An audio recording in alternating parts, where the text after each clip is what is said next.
Assalamualaikum warahmatullahi wabarakatuh. Alhamdulillah rabbil alamin, wassalatu wassalamu ala asyrafil anbiya wal mursalin sayyidina Muhammadin wa ala alihi wa ashabihi ajma'in.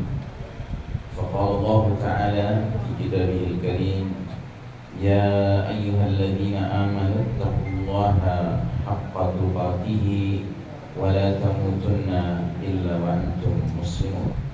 Subhanaka la ilma lana illa ma 'allamtana innaka antal alimul hakim. Amma ba'd. Jamaah sekalian rahimakumullah, alhamdulillah pada pagi hari ini kembali kita bersyukur kita dikumpulkan di majelis ilmu dan di bulan yang istimewa, Syahrul Azimun Mubarakun Syahrul Ramadan, bulan yang penuh keagungan, penuh keberkahan, bulan Ramadan. Dalam kesempatan kali ini tidak seperti biasanya, saya tidak menggunakan laptop. Jadi hari ini puasa laptop, tapi kita akan banyak bolak-balik melihat ayat-ayat di dalam kitabullah Al-Quranul Karim, dan kita akan mengacu kepada surat Al-Baqarah ayat 185, ayat yang sekarang ini sangat sering dikutip dan dibaca oleh para imam salat, baik tarawih, maghrib, isya, subuh maupun salat Jumat. Surat Al-Baqarah ayat berapa? 185. Allah Ta'ala berfirman, Syahrul Ramadan alladzi unzila fihi al-Qur'an hudan lin-nasi wa bayyinatin minal huda wal furqan. Bulan Ramadan, bulan di mana Allah Ta'ala menurunkan awal mula Al-Quran sebagai petunjuk bagi manusia, dan penjelasan-penjelasan petunjuk itu serta sebagai Al-Furqan, pembeda antara yang hak dengan yang batil.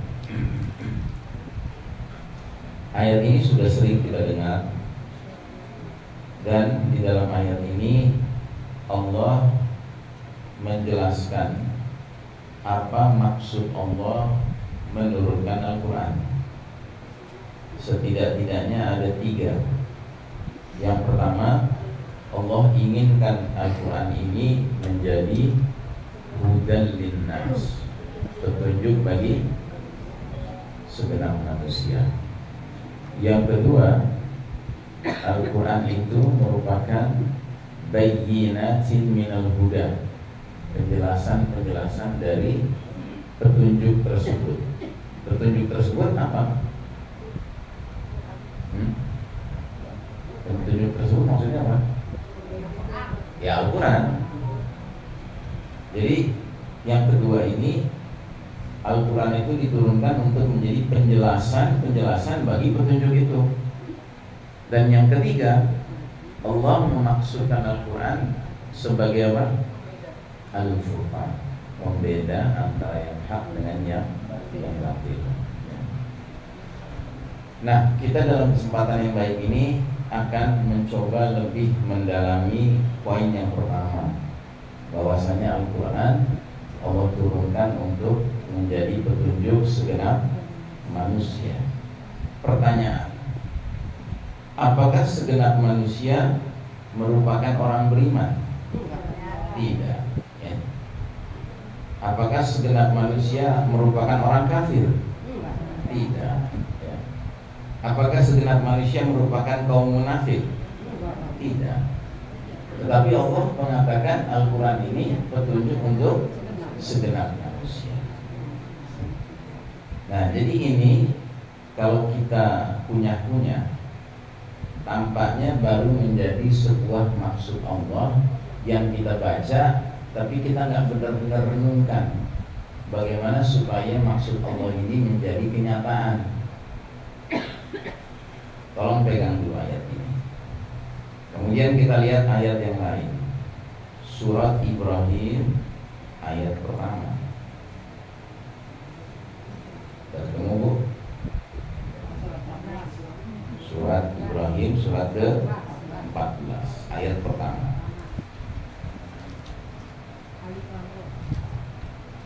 Ya, Allah Ta'ala berfirman, Alif Lam Ra, Kitabun anzalnahu ilaika litukhrijan nasa minadh dhulumati ilan nuri bi'izni rabbihim ila siratil azizil hamid. Alif Lam Ra, Al-Quran ini adalah kitab yang kami turunkan kepadamu Nabi Muhammad SAW,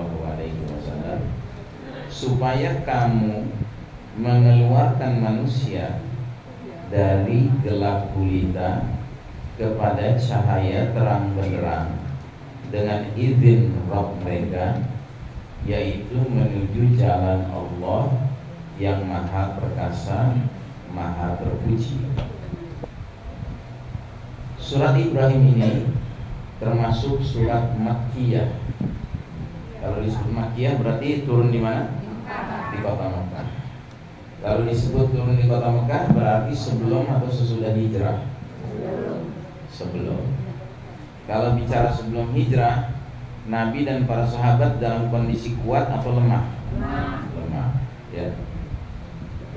Jadi sewaktu Allah menurunkan ayat ini, Allah memberikan suatu amanah kepada Nabi Muhammad SAW.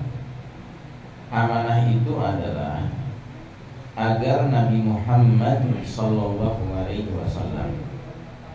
memanfaatkan Al-Quran ini sebagai sarana untuk mengeluarkan manusia dari zulumat ila nur, dari kegelapan menuju cahaya. Dan waktu itu, sewaktu Nabi menerima surat Ibrahim ini, masyarakat Mekah itu dalam kondisi apa? Jahiliyah. Ya. Makanya sering disematkan kata jahiliyah dibalik kata zulumat, zulumatil jahiliyah. Ya. Jadi kondisi kegelapan jahiliyah, begitu. Sedangkan kata jahiliyah berasal dari kata al-jahlu, yang artinya bodoh. Tapi bukan sembarang bodoh, karena sewaktu Jazirah Arab, kota Mekah termasuk di dalamnya, kedatangan Nabi Muhammad SAW yang menerima Al-Quranul Karim, sewaktu itu ada di antara pemuka musyrikin Quraisy yang sedemikian luas pengetahuannya dalam pengetahuannya sampai dapat gelar Abul Hakam, ya, namanya Amr bin Hisham.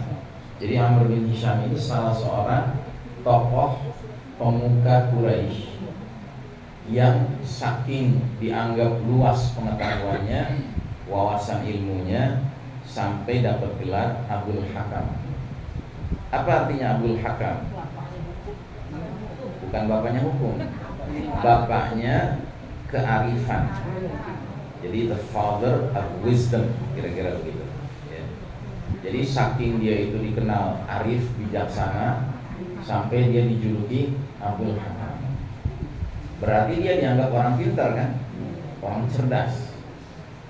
Tetapi ketika Nabi Muhammad SAW mulai memperkenalkan dakwah tauhid yang secara diametral bertentangan langsung dengan keyakinan syirik masyarakat Mekah, Quraisy, ya, maka diantara orang yang paling keras menentang dakwah tauhid Nabi Muhammad SAW adalah si Amr bin Hisham ini, si Abul Hakam ini,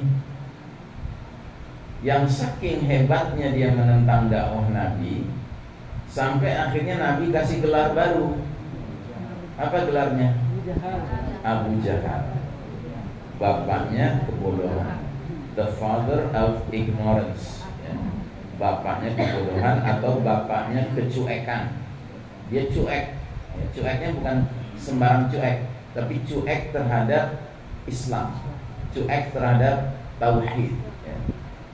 Makanya al-jahlu di sini, bodoh yang dimaksud dalam istilah jahiliyah itu adalah kebodohan tertentu yang biasa disebut dengan al-jahlu anil haq, bodoh akan hakikat kebenaran, ya.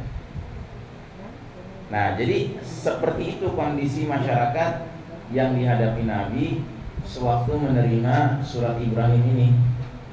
Dan Nabi diberitahu sama Allah Ta'ala, gunakanlah Al-Quran ini agar kamu bisa keluarkan mereka ini, masyarakat yang dalam gelap gulita ini, menjadi hidup di bawah naungan cahaya Islam, cahaya Al-Quran, ya.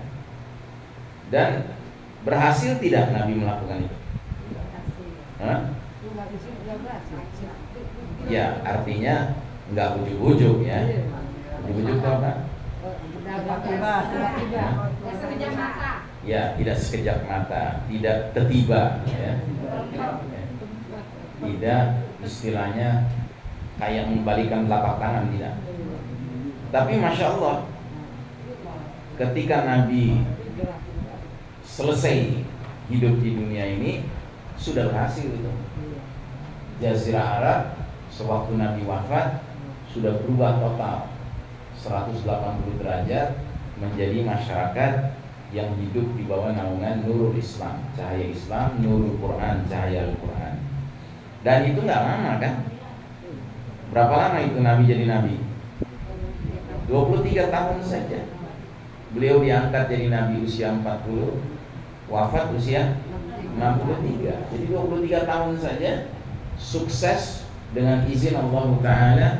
Nabi beserta support sistemnya yaitu para sahabat radhiyallahu anhum ajmain menggunakan Al-Quranul Karim mengeluarkan masyarakat Jazirah Arab minas zulumati ilan nur, dari kegelapan jahiliyah menuju cahaya al-Islam, cahaya Al-Quran.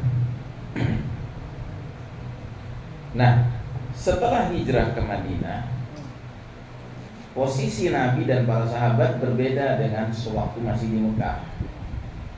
Di Mekah, Nabi dan para sahabat itu posisinya lemah. Yang kuat itu kaum musyrikin, mereka yang berkuasa di Mekah. Karenanya masa di Mekah itu adalah masa yang sangat sulit sekali. Nabi dan para sahabat terus menerus mengalami persekusi, mengalami penganiayaan, mengalami penzoliman, ya, karena mereka menyampaikan dakwah yang 180 derajat bertentangan langsung dengan ajaran syirik masyarakat waktu itu. Tapi setelah hijrah ke Madinah, dengan bertemunya sekumpulan orang beriman dari Mekah yang disebut Muhajirin dengan sekumpulan orang beriman yang sudah ada di Madinah yang disebut Ansor, maka Muhajirin plus Ansor membentuk kondisi kota Madinah menjadi kondisi yang diwarnai oleh masyarakat beriman. Tapi pertanyaan, apakah kemudian serta-merta kota Madinah itu menjadi kota yang seluruh penduduknya muslim? Tidak. Masih ada yang namanya komunitas Yahudi, masih ada yang namanya komunitas Nasrani, masih ada yang namanya komunitas musyrikin. Jadi nggak semuanya muslim. Tapi karena wibawa Nabi dan para sahabat di kota Madinah, akhirnya Al-Quran itu terbukti menjadi hudan linnas, petunjuk bagi segenap manusia, baik yang kafirnya suka maupun tidak suka. Kenapa? Ya karena yang mukminnya mereka benar-benar mengimani Al-Quran tanpa keraguan. Nah, disinilah kemudian kita menemukan apa yang Allah sebutkan di awal surat Al-Baqarah. Kalau tadi di tengah surat Al-Baqarah kan, yang ayat pertama sekali, Al-Baqarah ayat berapa? 185. Nah, sekarang coba lihat Al-Baqarah ayat 1 dan 2. Ya, ayat 1 dan 2. Alif Lam Mim. Dzalikal kitabu la raiba fihi hudal lil muttaqin. Alif Lam Mim. Al-Quran ini adalah kitab yang tidak ada keraguannya, petunjuk bagi orang-orang yang bertakwa. Kan unik, di pertengahan surat Al-Baqarah Allah menggunakan istilah hudal linnas, petunjuk bagi segenap manusia. Sementara di awal surat Al-Baqarah Allah menggunakan istilah hudal lil muttaqin. Apakah ini bertentangan? Ini tidak bertentangan. Sekalipun kalau kita tanya, apa benar semua manusia muttaqin? Tidak, ya. Muttaqin itu hanya sebagian dari segenap manusia. Bahkan mungkin sebagian kecil dari segenap manusia. Tapi dengan disebutkannya bahwa Al-Quran merupakan hudal lil muttaqin di awal surat Al-Baqarah, berarti al-muttaqin inilah yang pantas menerima amanah dari surat Ibrahim ayat 1 tadi. Ingat surat Ibrahim ayat 1 apa tadi temanya? Amanah supaya Nabi menggunakan Al-Quran mengeluarkan manusia dari az-zulumat ila nur. Nah, jadi yang dimaksud dengan agar engkau mengeluarkan manusia dari kegelapan menuju cahaya tentunya bukan engkau Nabi Muhammad SAW sendirian, tidak. Tetapi Nabi beserta semua yang menjadi supporternya, yang menjadi pendampingnya, yang menjadi para sahabatnya. Jadi semua mereka itu bersama-sama dengan Nabi, ya, menjalankan amanah surat Ibrahim ayat 1 ini, mengeluarkan manusia dari kegelapan menuju cahaya dengan menggunakan sarana Al-Quran. Nah, jadi sukses Nabi, sukses. Dan semenjak di Madinah berdiri masyarakat yang menjadikan Quran sebagai petunjuk segenap manusia, segenap masyarakat itu kan, nggak hanya yang muslimnya saja kan. Maka ternyata fondasi yang Nabi bangun di kota Madinah itu berjalan terus, bukan 10 tahun berikutnya, 100 tahun berikutnya, bahkan 1300 tahun berikutnya, ya. Jadi walaupun berganti-ganti kepemimpinan, tetapi semuanya mengerti bahwa mereka punya amanah membawa masyarakat yang mereka pimpin keluar dari kegelapan menuju cahaya dengan menggunakan sarana Al-Quran. Nah, sampai tahun 1342 alias 1924 ternyata Allah punya rencana lain. Setelah ribuan tahun pemimpin demi pemimpin Islam memimpin dengan menggunakan Al-Quran sebagai hudal linnas, petunjuk bagi segenap manusia, pada tahun itu Allah mengeluarkan keputusan, cukup sudah umat Islam memimpin, sekarang aku mau pilih yang lain yang memimpin. Boleh Allah punya rencana begitu? Berani-berani bilang nggak boleh. Allah itu kan Al-Jabbar, ya. Al-Jabbar artinya yang maha memaksa. Kalau Allah sudah memaksa suatu takdirnya akan terjadi, maka nggak ada yang bisa menghalangi. Kalau Allah memaksa umat Islam harus turun dari panggung kepemimpinan dunia, lalu Allah pilih yang lainnya, maka itu pasti menjadi kenyataan, menjadi takdirnya Allah. Sebagaimana kalau Allah sudah memutuskan yang kafir ini selesai memimpin dan kembali lagi ke orang beriman, itu hak Allah, ya. Nah, jadi Bapak dan Ibu rahimahumullah, kondisi kita sekarang, ya, yang hidup di babak keberapa? Babak keempat, yang namanya apa? Babak kepemimpinan mulkan jabariyah, para penguasa yang memaksakan kehendak mereka. Maka kondisi kita sekarang kembali lagi seperti waktu Nabi dan para sahabat di kota Mekah. Ya, karenanya ada seorang penulis dari Mesir menulis kitab dengan judul Jahiliyatul Qarnul Ishrin, Jahiliyah abad ke-20. Jadi kata penulis buku ini, jahiliyah bukanlah sebuah keadaan masyarakat tertentu, yaitu masyarakat Arab yang dijumpai oleh Nabi Muhammad SAW 1500 tahun yang lalu. Bukan hanya itu, tetapi jahiliyah itu sebuah sifat masyarakat yang kalau sifat itu muncul kembali, maka masyarakat itu bisa menjadi jahiliyah lagi walaupun beda zaman, beda negeri. Nah, ternyata kita sekarang berada dalam kondisi jahiliyatul mu'asirah, jahiliyah modern. Ya. Di zaman kita tidak sedikit orang yang punya gelar sarjana, doktor, profesor, tapi ternyata mirip kayak Abdul Hakam. Ya.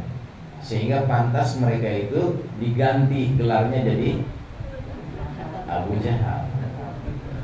Karena mereka ini adalah orang-orang cerdas secara akademis, tapi ternyata al-jahlu anil haq, bodoh akan hakikat kebenaran.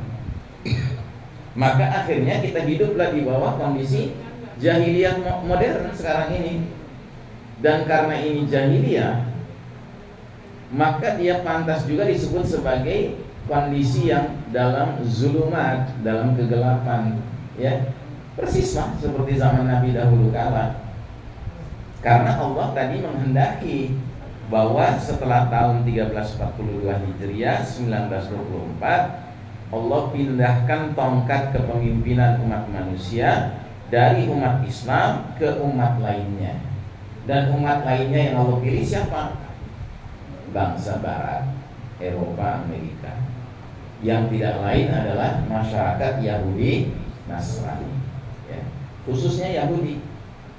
Makanya kita memahami bahwa dalam dunia kita sekarang ini sesungguhnya Yahudi itulah yang mengontrol segala sesuatunya. Nggak kurang, termasuk yang dikontrol adalah para pemimpin-pemimpin di berbagai negeri, tanpa kecuali negeri-negeri Arab dan negeri-negeri kaum Muslimin. Ya. Semuanya berada di bawah pengaruh dominasi arahan kaum Yahudi. Makanya kasus Tufanul Aqsa yang terjadi di Ardul Mubarakah sekarang ini, sekalipun rakyat dunia banyak yang mendukung Palestina, tetapi kebanyakan pemerintahan dunia mendukung Israel. Baik mendukungnya terang-terangan, walaupun yang lebih banyak adalah mendukung sambil malu-malu kucing, gitu. Seolah-olah nggak mendukung, tapi ternyata mendukung, gitu.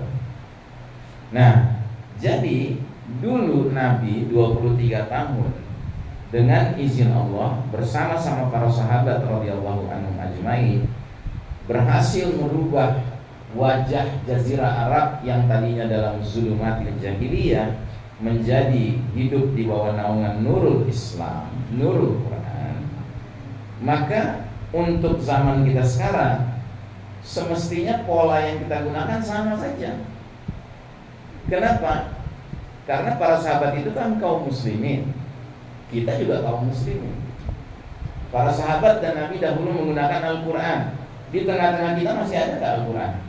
Masih ada, dan utuh. Bahkan dia satu-satunya kitab Allah yang utuh walaupun sudah berlalu sekian ribu tahun, nggak berubah satu huruf pun. Dan ini diakui oleh para ilmuwan-ilmuwan Barat yang bukan Muslim, bahwa kitabullah Al-Quran satu-satunya kitab yang keasliannya tidak mengalami, ya, perubahan sedikit pun. Lain halnya dengan Bible, Injil, lain halnya dengan Taurat, ya, itu mengalami, ya, perubahan dengan berjalannya waktu. Nah, jadi kalau kita pikir dalam-dalam, umat Islamnya ada, kayak para sahabat dulu ada, Al-Qurannya ada, ya. Kayak dulu di tengah-tengah para sahabat ada Al-Quran. Lalu kenapa masyarakat jahiliyah modern ini nggak berhasil kita rubah menjadi masyarakat yang hidup di bawah naungan cahaya Islam? Di mana bedanya? Mungkin ada yang bilang ya bedanya dulu ada Nabi, sekarang nggak ada Nabi, kan gitu, ya kan? Tapi jangan salah, Nabi pernah mengeluarkan pernyataan, "Wudidtu an alqi ikhwani." Aku ingin sekali ketemu dengan ikhwani, saudara-saudaraku. Terus para sahabat bertanya, "Alasna ikhwanukum?" Bukankah kami ini saudara-saudaramu? Ikhwanukum. Kata Nabi, "La antum ashabi." Oh tidak, kalian sahabat-sahabatku. Saudara-saudaraku, kata Nabi, adalah mereka yang datang di belakang hari nanti, tidak melihat aku, tidak berjumpa denganku, tapi mereka mencintai aku dan mentaati aku sebagaimana kalian mencintai dan mentaati aku. Mereka akan hidup di dalam ayyamus sabr, di dalam hari-hari yang menuntut kesabaran. Dan ketika mereka melakukan satu kebaikan saja, mengikuti sunnahku di masa hari-hari yang menuntut kesabaran itu, maka pahala mereka mengerjakan satu kebaikan itu seperti pahala 50 orang yang mengerjakannya. Terus sahabat bertanya, 50 orang di kalangan mereka, apa 50 orang di kalangan kami? Bahkan 50 orang di kalangan kalian. Masya Allah. Ya, jadi sekalipun nggak ketemu dengan Nabi, sekalipun nggak berjumpa dengan Nabi, nggak melihat Nabi, tapi kita yang hidup di era penuh fitnah sekarang ini, hari-hari yang menuntut kesabaran ini, jika kita konsisten istiqomah mengikuti sunnah Rasul, mengikuti jalan yang Nabi dan para sahabat telah contohkan, maka kebaikan yang kita kerjakan itu nilai pahalanya bukan saja seperti 50 orang biasa-biasa saja, tidak, tapi bahkan 50 orang di kalangan para sahabat. Pertanyaan, mau tidak ibu-ibu? Mau. Kalau mau, ayo. Nah, sekarang kembali ke masalah Quran ini. Qurannya ada di depan kita, Qurannya ada di depan para sahabat dulu. Bahkan kita lebih beruntung dari mereka. Kenapa? Karena sejak kita lahir Quran jreng, sudah lengkap 30 juz. Sedangkan para sahabat itu menunggu, kan? Lengkapnya itu menunggu sejalan dengan usia Rasul. Ya, turun sedikit demi sedikit, perlahan-lahan gitu, ayat demi ayat, surat demi surat, begitu ya. Tapi kita lahir-lahir Quran sudah lengkap. Terus di masyarakat kita, masyarakat Indonesia maksudnya, alhamdulillah, yang namanya keakraban masyarakat Indonesia dengan Al-Quran lumayan, alhamdulillah.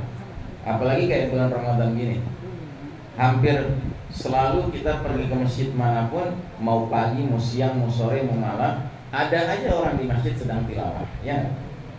Betul nggak, Bu? Setuju ya? Termasuk di rumah kita masing-masing juga mungkin suasana terdengar lantunan Al-Quran itu lebih semarak lagi kalau di bulan Ramadan, kan? Alhamdulillah. Kemudian juga di masyarakat kita beberapa tahun belakangan ini menjamur yang namanya Ma'had Tahsinul Quran. Pondok-pondok memperbaiki tilawahnya, ya, manusia. Sehingga makin hari makin bermunculan orang-orang, bahkan anak muda, yang tilawah Al-Qurannya makin baik dan benar. Alhamdulillah. Bahkan beberapa tahun belakangan ini muncul lagi yang namanya Ma'had Tahfizul Quran, pondok-pondok menghafalkan Al-Quran. Sehingga di tengah kita bermunculan imam-imam sholat yang kita nikmati tilawahnya, karena tilawahnya baik dan benar, tahsin, ya. Kemudian juga ayat yang dibaca nggak yang itu-itu aja. Kalau zaman dulu kita dengar imam sholat, kita udah bisa tebak nih, ini masih baca ini masih baca ini, gitu kan? Tapi alhamdulillah sekarang ini bermunculan imam-imam sholat yang bahkan kalau kita ikuti dari hari ke hari, malam ke malam gitu ya, mereka berganti-ganti juz gitu membaca Al-Quran. Ini kita syukuri. Nah cuman kalau kita bertanya, apakah benar dahulu Nabi dan para sahabat dalam mengubah masyarakat jahiliyah Arab itu mereka mengandalkan kebagusan tilawah mereka dan banyaknya hafalan mereka saja? Apa begitu? Tidak kan? Makanya dalam hal ini ada pertanyaan seorang sahabat kepada seorang istri Rasul, Ummul Mukminin, namanya Bunda Aisyah radhiyallahu anha. Pertanyaannya sederhana sekali. Wahai Ummul Mukminin, bagaimanakah akhlak Rasulullah sallallahu alaihi wasallam? Bunda Aisyah nggak jawab, malah balik bertanya, Alasta taqra al-Quran? Tidakkah kamu membaca Al-Quran? Kana khuluquhu Rasulullah sallallahu alaihi wasallam Al-Quran. Akhlak Rasul sesungguhnya adalah Al-Quran. Jadi jawabannya begitu. Berarti kalau kita mau tahu akhlak Rasul, baca Al-Quran. Mau tahu isi Al-Quran, lihat akhlak Rasul. Nggak ada bedanya. Makanya seorang penulis mengatakan Nabi Muhammad sallallahu alaihi wasallam layak mendapat gelar Al-Qur'anu yamshi 'alal ardh. Quran yang berjalan di muka bumi. Karena semua gerak-geriknya, perasaannya, pikirannya, ucapan-ucapannya dan tingkah lakunya semuanya mencerminkan Al-Qur'an. Atau dalam bahasa lain disebutnya the living Quran, ya, Quran yang hidup, begitu. Dan para sahabat sebagai didikan langsung Nabi Muhammad sallallahu alaihi wasallam yang digelari khairul qarn, generasi terbaik binaan Rasul, mereka itu layak dijuluki Al-Qur'anu yamshuna 'alal ardh, Quran-Quran yang berjalan di muka bumi. Karena mereka semua benar-benar menjadikan Al-Quran sebagai sibghah. Tahu sibghah, Bu? Celupan. Silahkan dilihat ayatnya, surat Al-Baqarah 138. Allah berfirman, sibghatallah wa man ahsanu minallahi sibghatan wa nahnu lahu 'abidun. Yang artinya celupan Allah, dan siapakah yang lebih baik celupannya selain daripada Allah, dan hanya kepada Allah lah kami beribadah atau mengabdi atau menghamba. Jadi di sini bahasanya sibghatullah, celupan Allah. Celupan Allah itu apa? Ya agama Islam ini, ya Al-Quran ini, Al-Quran dan Sunnah itulah celupan Allah. Kenapa digunakan istilah sibghah, celupan? Karena perumpamaannya seperti begini. Anda punya kapur warnanya putih, lalu Anda punya satu botol tinta warnanya hitam. Kemudian kapur putih ini Anda cemplungkan ke dalam botol tinta berwarna hitam itu sejenak, 5 menit lah, Anda keluarkan. Begitu Anda keluarkan, warna kapur putih itu berubah jadi hitam. Lalu Anda patahkan, Anda lihat dalamnya ternyata masih putih. Tapi kalau Anda masukkan kapur itu dan didiamkan semalaman, bukan hanya 5 menit, terus esok harinya dikeluarkan, maka luarnya hitam, dipatahkan sampai ke dalam-dalam jadi hitam, kan? Pori-porinya semuanya ikut kena celupan tinta hitam itu. Nah, begitulah perumpamaan seorang muslim seperti kapur tadi. Sedangkan ajaran Al-Quran, ajaran Islam itu seperti botol tinta hitam tadi. Kita mencelupkan diri kita ke dalam sibghah Al-Quran, ke dalam sibghah Al-Islam. Nah, para sahabat mensikapi Al-Quran sebagai sibghah yang masing-masing satu persatu nyemplung ke dalam celupan Al-Quran itu. Dan mereka nggak mau nyemplungnya itu cuma 5 menit, tapi mereka maunya nyemplungnya terus-terusan. Sehingga luar dalam Nabi dan para sahabat itu menjadi duta Al-Quran, ya, representasi dari isi Al-Quran. Maka mereka layak dijuluki the living Quran, Quran yang hidup, Quran yang berjalan di muka bumi. Nah, kita zaman sekarang Al-Quran itu baru ada di laci, di lemari, di rak, ya kan? Kita ini belum jadi duta Al-Quran. Kenapa? Ya karena kewajiban kita terhadap Al-Quran kita batasi. Kita merasa urusan kita selesai kalau kita sudah bisa dan rajin tilawah dan punya hafalan. Padahal para sahabat tidak mengandalkan sekedar tilawah dan hafalan. Sampai ada riwayat mengatakan seorang sahabat itu punya kebiasaan kalau dia baca Al-Quran 10 ayat dia berhenti. 10 ayat itu betul-betul dia hayati, betul-betul dia pikirkan, dia renungkan, dia punya, bahkan dia amalkan. Baru setelah itu dia pindah ke ayat ke-11 dan seterusnya. Tapi kalau kita kan enggak, ya.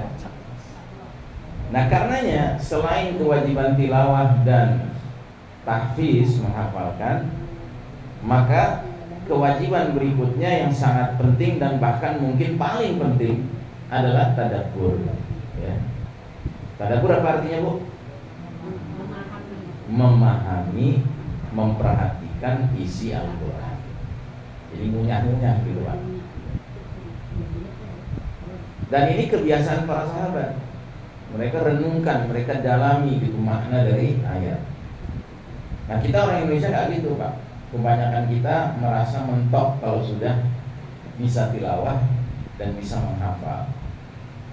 Padahal Allah mengeluarkan ancaman. Kalau nggak mau tadabbur, ada ancaman dari Allah. Silakan dilihat ancamannya, surat Muhammad ayat 24. Surat Muhammad surat berapa? 47 ayat 24. Allah berfirman, afala yatadabbaruna al-Qur'ana am ala qulubin aqfaluha. Artinya, apakah mereka tidak mau mentadabburi Al-Quran, memperhatikan isi Al-Quran, memahami isi Al-Quran, ataukah hati mereka terkunci? Ini kan ancaman dari Allah. Kalau seorang muslim tidak mau tadabbur Al-Quran, jangan heran kalau hatinya menjadi terkunci. Makanya di tengah masyarakat ini kadangkala, maaf, kita jumpai orang tilawahnya bagus, hafalannya lumayan banyak, tapi kalau dikasih nasihat ngeyel. Kenapa itu? Karena orang ini menyangka dia sudah cukup urusannya dengan tilawah dan tahfiz Al-Quran. Padahal ada kewajiban lain yang selama ini dia abaikan, yaitu kewajiban mentadabburi Al-Quran. Nah, Bapak dan Ibu rahimakumullah, kalau kita tidak mau mentadabburi Al-Quran, hati kita menjadi terkunci. Kalau hati sudah terkunci, maka nasibnya bisa kayak Bani Israel. Kan waktu itu sudah saya bahas. Bani Israel itu awal mulanya dimuliakan sama Allah, diistimewakan sama Allah, ditinggikan sama Allah di atas segenap bangsa lain. Tapi karena terus-menerus ngeyel, ya, akhirnya sama Allah dikeluarkan keputusan, fabima naqdihim mitsaqahum la'annahum wa ja'alna qulubahum qasiyah. Dikarenakan kalian Bani Israel terus-menerus melanggar janji, akhirnya kami laknat kalian dan kami jadikan hati kalian keras membatu, terkunci hatinya. Dan kalau hati sudah terkunci, keras membatu, maka orang itu akan melihat segala sesuatu terbalik-balik. Apa yang al-haq kata Allah, al-batil kata dia. Apa yang kata Allah al-batil, kata dia al-haq. Ya. Dan itu bisa menimpa seorang yang mengaku muslim sekalipun rajin tilawah, sekalipun rajin menghafal Al-Quran. Tapi karena dia mengabaikan, tidak mau peduli dengan tadabbur Al-Quran, jadilah hatinya terkunci. Dan kalau Anda perhatikan surat Muhammad ayat 24 itu, Allah menggunakan kata aqfaluha. Aqfal itu dari kata qafl. Qafl itu artinya gembok. Aqfal itu artinya gembok yang jumlahnya lebih dari satu. Bayangkan, hati digembok, tapi bukan satu gembok, banyak gembok gitu. Jadi benar-benar hatinya udah tertutup, terkunci, ya. Nerima hidayah sudah nggak bisa. Nauzubillah min dzalik.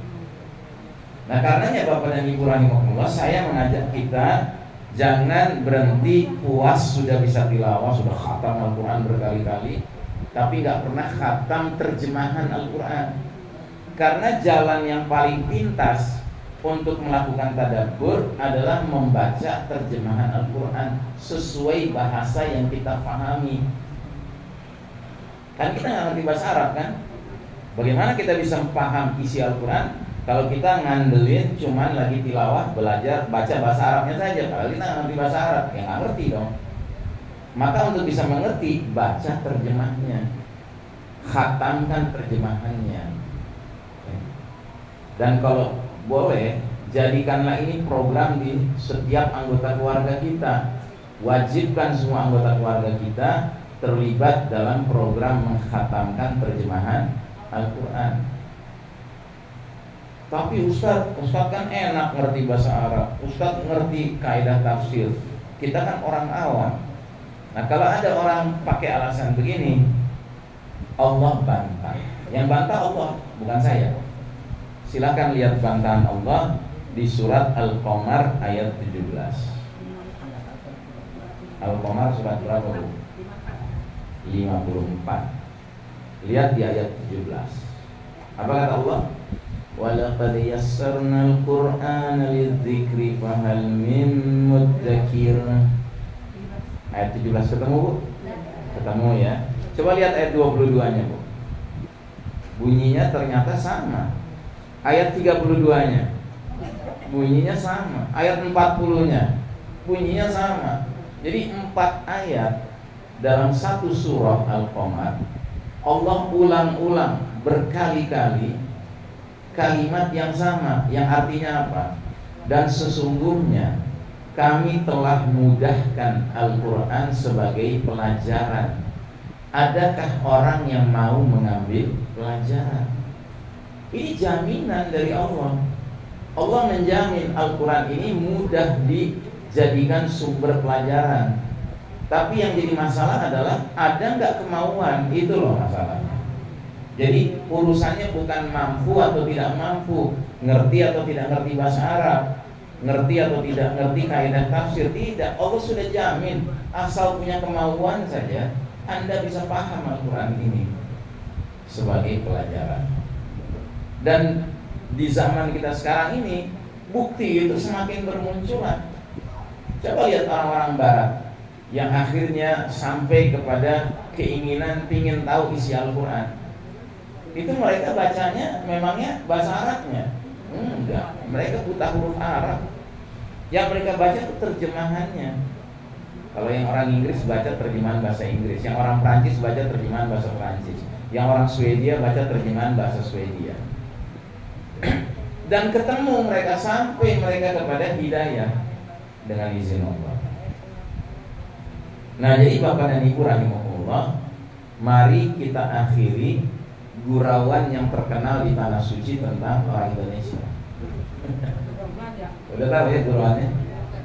Jadi orang Indonesia ini terkenal kalau di Mekah atau Madinah, di Masjidil Haram atau Masjid Nabawi, begitu azan berkumandang, itu langsung tuh orang Indonesia berhenti segala kegiatan, cari tempat strategis untuk siap-siap sholat kalau udah qomat gitu. Karena dia merasa udah enak nih tempatnya nih. Nah, itu sambil nungguin qomat ngapain orang Indonesia? Itu tilawah. Terkenal itu orang Indonesia, rajin tilawah. Nah, ketika dia sedang tilawah, nanti ada orang Arab yang duduk di samping dia, menyimak, dan ternyata kaget dia, wah tilawahnya cakep banget. Kemarin istri saya di Masjid Nabawi waktu umrah duduk di samping orang Aljazair. Akhirnya jadi akrab gara-gara orang Aljazair itu senang bener dengar istri saya tilawah. Dia nggak kebayang, kok bisa ya orang yang bahasanya bukan bahasa Arab tapi tilawahnya bagus. Nah ini sering terjadi. Jadi orang Arab duduk di samping orang Indonesia nggak kenal kan, dia nyimak tilawahnya sampai dia meneteskan air mata. Begitu selesai menjelang qomat, dia tutup Qurannya, dia tanya, dari mana? Si orang Arab ini nanya, dari mana kamu? Min Indonesia, dari Indonesia. Wah tilawah kamu, Masya Allah, nikmat sekali. Saya senang dengarnya sampai saya menangis tadi. Kamu ngerti yang kamu baca? Gak ngerti kan? Dia nangis lagi. Tapi nangis dia yang kedua lain dengan nangis dia yang pertama. Nangis yang pertama itu terharu. Nangis yang kedua prihatin. Kasihan ya Bang. Ya, tilawah begitu bagus tapi nggak ngerti. Nah jadi Bapak dan Ibu, mari kita akhiri gurauan ini dengan cara kalau nanti kita ditanya ngerti nggak? Ngerti, bilang. Tapi ngerti kalau kita sudah mendalami, kalau kita sudah tadabbur. Nah maka Bapak dan Ibu rahimahullah, para sahabat itu begitu. Mereka bukan saja tilawah, bukan saja menghafalkan, tapi mereka tadabbur. Itu yang ketiga. Yang keempat setelah tadabbur apa? Tatbiq. Tatbiq itu artinya mengamalkan isi Al-Quran. Dan tidak mungkin bisa mengamalkan kalau nggak ngerti isinya kan. Makanya tadabbur itu sekalipun dia urutan nomor 3, tapi dia bisa dikatakan kunci dari menjadikan Al-Quran sebagai sibghah, sebagai celupan. Dan begitu sudah ngerti, bisa mengamalkan. Dan kalau sudah mengamalkan berlandaskan faham, mengerti, otomatis orang ini ketika sedang mengamalkan Al-Quran, dia mendakwahkan, itu yang kelima, mendakwahkan isi Al-Quran. Jadi setiap muslim kalau sudah bisa mengamalkan isi Al-Quran karena dia paham, maka ketika dia sedang mengamalkannya, otomatis dia sedang berdakwah, sedang menyebarluaskan isi Al-Quran. Nah lengkaplah dia menjadi the living Quran. Mulailah dia menjadi bagian dari qafilah ya, Al-Quran yamshu al-ard, ya, Quran-Quran yang berjalan di muka bumi. Makanya para sahabat, apalagi Nabi, itu kalau ada orang kafir ketemu Nabi, ketemu para sahabat, sekalipun dia kafir, tapi dia masih punya keinginan make otaknya, masih berhati nurani, itu sebentar saja ketemu sahabat, sebentar saja ketemu Nabi, itu biasanya langsung kesetrum. Dari apa? Dari efek Qur'ani yang ada dalam diri Nabi dan para sahabat. Sisanya tinggal si orang kafir itu mau atau tidak mengucapkan 2 kalimat syahadat, itu saja. Itu lain dengan kita udah ngomong panjang lebar tentang Islam, orang kayak nggak mudeng-mudeng gitu. Kenapa? Ya karena sumber yang menyampaikannya belum benar-benar tersibghah dengan Al-Quran.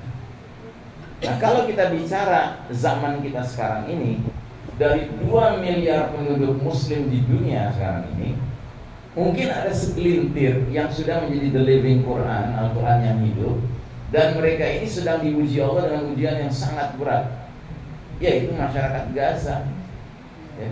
Masyarakat Gaza itu salah satu keistimewaannya apa? Mereka ini sangat akrab dengan Al-Quran.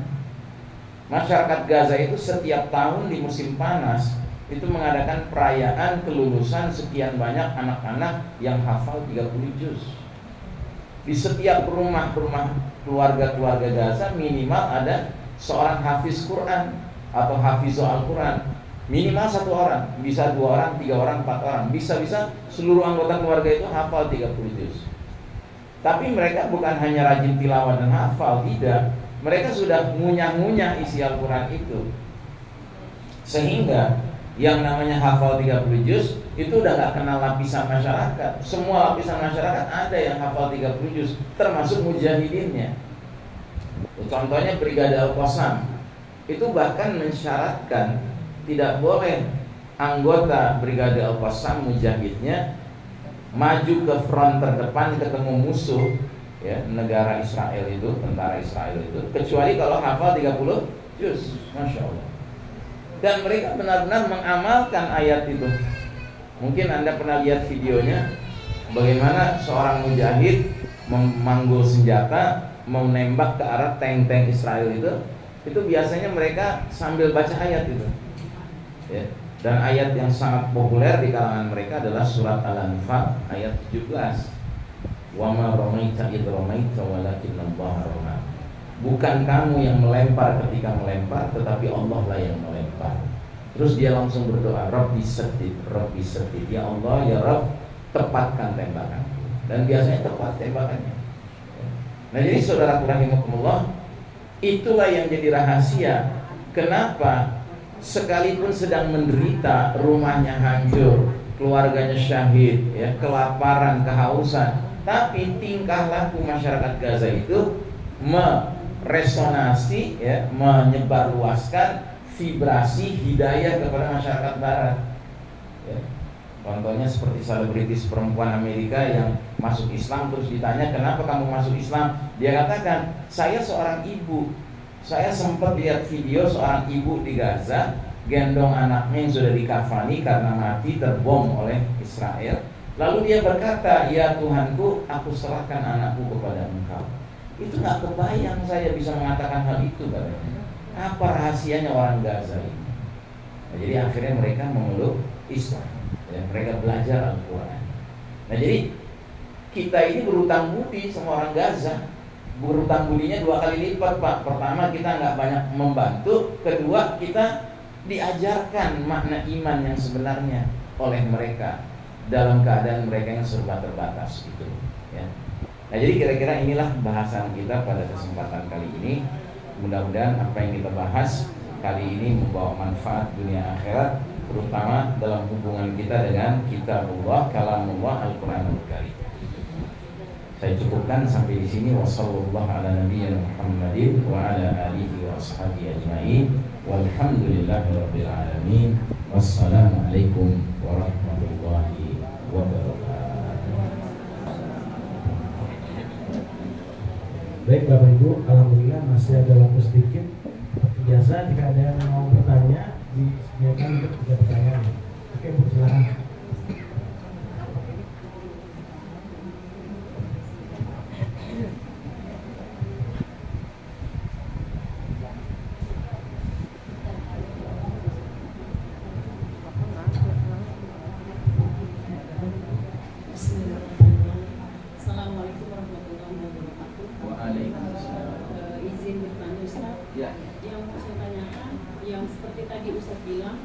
Membaca Al-Quran kan maksudnya kita bukan selama ini, kalau saya pribadi ya, mengejar kata-kata dan memang jujur tidak memahami apa yang saya baca, dan jarang sekali membaca Al-Quran sambil membaca arti. Nah, yang seperti Ustaz bilang kan zaman pada sahabat Rasul itu mereka 10 ayat dibaca, dipahami, diamalkan, baru bertambah kan Ustaz. Nah, jadi sebenarnya kita tuh baca Al-Quran itu harusnya nggak mengejar, maksudnya tolong ini ya dari Ustaz, nggak perlu mengejar hatam Al-Quran lebih cepat, itu lebih banyak. Terus apakah kita harus menghafal, misalnya membaca 10 ayat, terserah sesuai dengan momen kebutuhan permasalahan yang kita hadapi, kita hafal, kita amalkan. Setelah itu kita cari lagi, menghafal lagi, atau harus berurutan gitu Ustaz untuk membacanya. Mungkin itu aja. Assalamualaikum warahmatullahi wabarakatuh. Waalaikumsalam.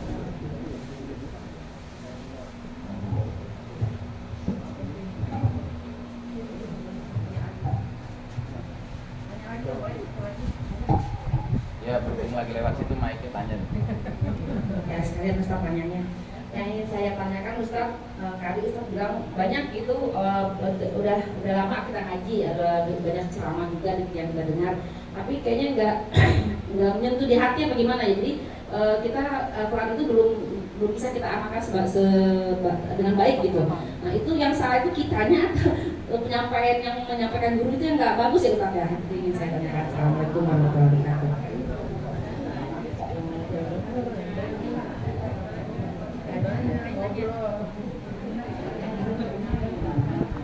Ya Bu, jadi tadi saya sudah katakan bahwa sewaktu para sahabat dahulu mendampingi Nabi Muhammad SAW. Maka Al-Quran itu kan turunnya berangsur-angsur ya Bu. Ya, jadi ayat demi ayat, surah demi surah gitu. Sedangkan kita sekarang hidup sejak lahir aja Al-Quran itu sudah lengkap 30 juz kan.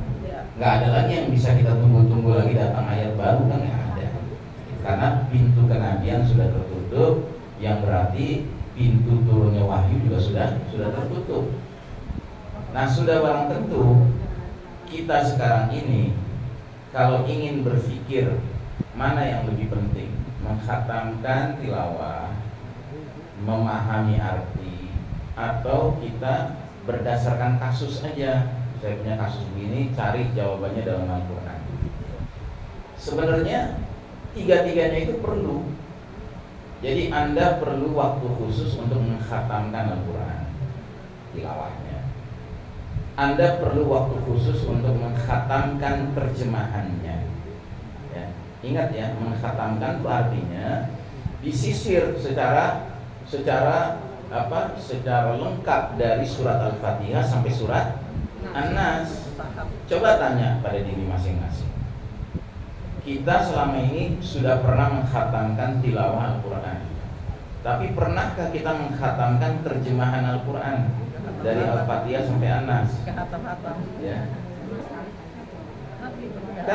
Kan ironis, masa tilawah bahasa Arabnya yang kita nggak ngerti itu kita pernah kerjakan, tapi yang namanya mengkhatamkan membaca terjemahannya yang sebenarnya kita paham bahasanya bahasa Indonesia, kita nggak pernah kerjakan. Nah, makanya bikin waktu khusus untuk mengkhatamkan terjemahannya. Dan kalau perlu dibatasi saja. Sehari saya mau baca 10 halaman terjemahan, besok baca lagi 10 halaman berikutnya. Mungkin kalau dirasa masih terlalu banyak, baca aja 5 halaman. Karena biasanya kalau kita baca terjemahannya, kan langsung kita karena ngerti ya, kita langsung mikir kan ya apa artinya ya, penasaran kan kita. Jadi bikin target sendiri. Yang penting jangan berhenti menyelesaikan baca terjemahan dari surat Al-Fatihah sampai An-Nas. Sebagaimana juga Anda khatam tilawah, setelah sampai An-Nas, memangnya nggak mulai lagi dari Al-Fatihah, mulai lagi kan?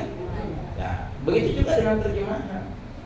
Sehingga lama-kelamaan, mudah-mudahan menyelesaikan terjemahan dengan menyelesaikan khatam tilawah itu waktu yang diperlukan sama. Nah, sedangkan untuk poin ketiga, ya bikin juga waktu khusus. Anda menghadapi kasus, terus penasaran nih gimana jawabannya dari Al-Quran, cari ayatnya. Ya itu tertentu lagi, jadi khusus aja, gitu Bu. Ya, jadi Ibu nggak usah mempertentangkan mana yang lebih dulu nih, khatam tilawah dulu atau khatam terjemahan, nggak usah. Bikin aja waktu khusus untuk mengkhatamkan tilawah, waktu khusus untuk mengkhatamkan terjemahan, waktu khusus untuk mencari solusi dari masalah khusus yang sedang kita hadapi dengan menemukan ayatnya. Dan itu biasanya nggak gampang. Kenapa? Karena kita kan nggak tahu ayat, nggak semua kita tahu. Konsultasilah kepada orang yang mengerti. Ya. Atau buka aja literatur Islam yang sekarang ini kan alhamdulillah kita bisa dengan sosial media, kita bisa cari aplikasi-aplikasi tentang tanya jawab ajaran Islam, ya nggak Bu? Ada kan? Nah, terus pertanyaan yang kedua, ini yang salah kita apa gurunya? Ya kadang-kadang kitanya yang salah, kadang-kadang gurunya yang salah. Bisa jadi gurunya yang salah karena gurunya tidak menjelaskan dengan sejelas-jelasnya. Tapi bisa jadi juga si murid yang salah, karena si murid sempat ngantuk pas lagi ngaji, gitu. Jadi udah jelas disampaikannya, tapi nggak connect. Ya gimana mau connect? Orang pergi ke Dreamland, ya kan? Ke negeri mimpi. Jadi nggak bisa dipukul rata Bu, ya. Tapi jauh lebih baik menganggap diri yang salah ketimbang orang lain yang salah. Karena kalau kita menganggap diri kita yang salah, kita perbaiki diri. Tapi kalau kita menganggap orang lain salah, yang ada gerendeng-gerendeng aja gitu, ya kan, sebel-sebel aja gitu, karena nggak berani negur. Saya kira begitu ya Bu. Wallahu a'lam.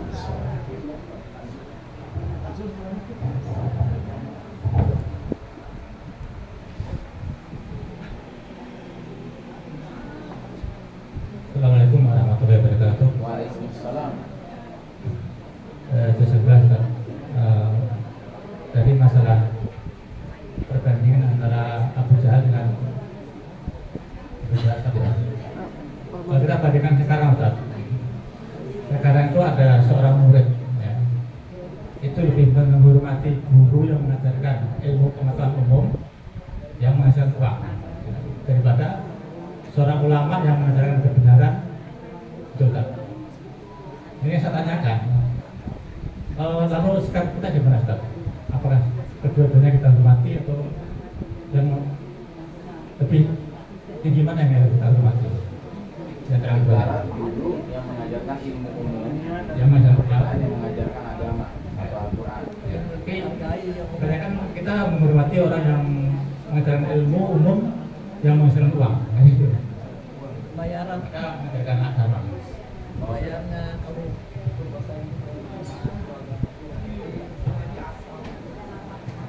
Saya coba ulang lagi pertanyaannya Pak. Di kondisi sekarang menurut penanya,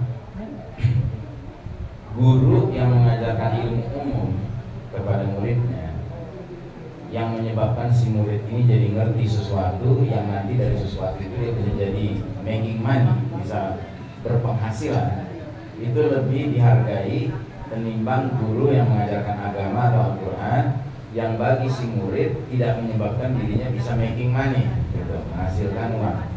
Ya ini terus terang adalah apa yang disebut dengan faham materialisme ya. Jadi memang faham materialisme itu sudah merasuk ke dalam tubuh umat Islam sampai muncullah fenomena seperti itu Pak. Tapi kalau kita bicara yang sejujurnya, sebenarnya yang lebih pantas dihormati, disyukuri kepada Allah Ta'ala adalah guru yang mengajarkan seseorang itu agama, Al-Quran. Kenapa? Karena orang yang mengajarkan agama itu tidak saja sedang mengajarkan sesuatu yang kaitannya dengan akhirat semata, tidak, tapi juga dunia juga. Karena urusan agama ini kan bukan hanya urusan akhirat. Urusan agama mencakup semua bidang kehidupan. Nah, cuma yang jadi masalah, banyak orang karena memang sudah berpikirnya materialis, ya kan? Dia cuma mikirnya kalau guru yang ngajarin ilmu umum bisa menyebabkan gue nyari duit, tapi guru yang ngajarin gue agama nggak bisa bikin gue nyari duit. Nah, masalahnya apa? Dia nganggap duit segala-galanya. Padahal guru agama itu mengajarkan dia pengetahuan tentang kehidupan yang tidak saja dunia, bahkan sampai ke akhirat. Sementara ilmu umum itu hanya menyebabkan dia bisa making money yang untuk kepentingan dunia ya. Belum tentu memberikan apapun yang kaitannya dengan akhirat, kecuali kalau guru agama sendiri guru yang berakhlak, yang di samping dia mengajar guru ilmu umumnya itu sendiri guru yang berakhlak, yang menyebabkan dia di sela-sela mengajar ilmu umumnya juga menyampaikan nilai-nilai agama ya. Nah, itu Masya Allah ya. Jadi gitu Pak, saya kira ini inti masalahnya karena efek dari pengaruh faham materialisme yang sudah merasuk ke dalam pikiran banyak kaum muslimin ya. Tapi muslim yang masih tidak terkena materialisme tentunya paham mana di antara guru yang harus lebih dia hormati, dia hargai, dia syukuri ya, satu sama lainnya dia bisa bedakan. Wallahu a'lam.